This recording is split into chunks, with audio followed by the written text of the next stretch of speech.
अश्वमेध गायत्री महायज्ञ नवी मुंबई भूमि पूजन कार्यक्रम। वैदिक शास्त्रों में यज्ञ की महिमा का कोई अंत नहीं है। शतपथ ब्राह्मण में यज्ञों विश्वस्य भुवनस्य नाभि, अर्थात यज्ञ को इस भुवन की नाभि और ब्रह्मांड का मूल केंद्र कहा गया है।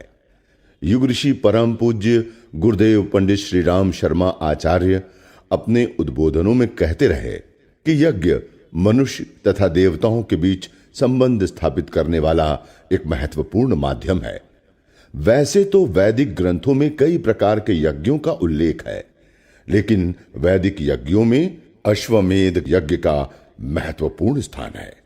अखिल विश्व गायत्री परिवार की युग निर्माण योजना के विराट उद्देश्य को लेकर माया नगरी मुंबई में 23 जनवरी से 28 जनवरी 2024 की तारीखों में होने वाले अश्वमेध गायत्री महायज्ञ के निमित्त भूमि पूजन कार्यक्रम 4 जून 2023 को संपन्न हुआ।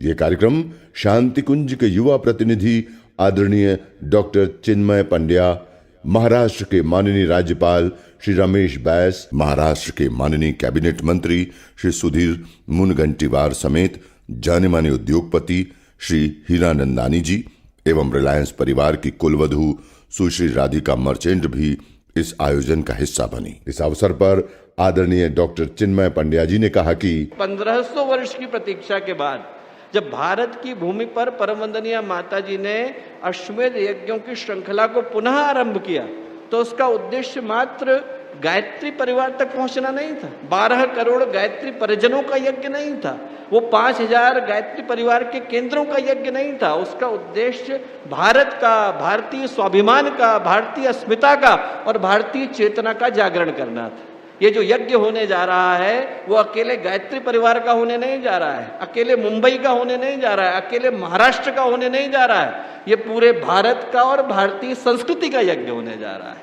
आप वेदों को पढ़े तो जो पहली बात निकल करके आती है उसमें शतपथ ब्राह्मण में ऋषि कहते हैं यज्ञो वही विष्णु। वही का मतलब है doubtless, there is no confusion about it, यज्ञ ही भगवान विष्णु है। उपनिषद में पढ़े कहते हैं यज्ञ भुवनस्य नाभि, यज्ञ जो है वो पूरे अस्तित्व का प्लेसेंटा है, उसी से न्यूट्रिशन आता है, उसी से नर्चरिंग आती है, उसी से प्रोटेक्शन आता है।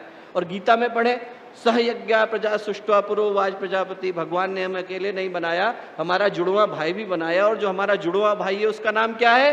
यज्ञ।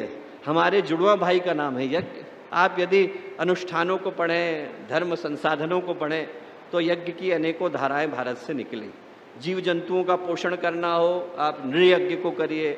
आपको लोगों के अंदर साहस को जगाना हो, आप मन्यु यज्ञ को करिए। अनाचार को भगाना हो, आप चंडी यज्ञ को करिए। आपको राजनीतिक अनुशासन को लाना हो तो आप राजसू यज्ञ को करिए। और यदि आपको राष्ट्र को समर्थ, संगठित, सशक्त और शक्तिशाली बनाना हो तो आप अश्वमेध को करिए। इसीलिए तैत्तिरीय संहिता क्या कहती है? कहती है राष्ट्रम व अश्वमेध, राष्ट्र ही अश्वमेध है। जब दोनों धाराएं आकर के एक जगह पर मिलती हैं, अश्व का मतलब घोड़ा नहीं, अश्व का मतलब वीर, वीर्यम व अश्वय, शौर्य, साहस, पराक्रम आकर के मिलते हैं, मेध, मेधा आकर के मिलती है। जहां विवेक और वीर्य आकर के मिल गए, समझदारी और बहादुरी आकर के मिल गए, साहस और संवेदना आकर के मिल गए, पवित्रता और प्रखरता आकर के मिल गए, वहीं पर राष्ट्र संगठित हो पाता है।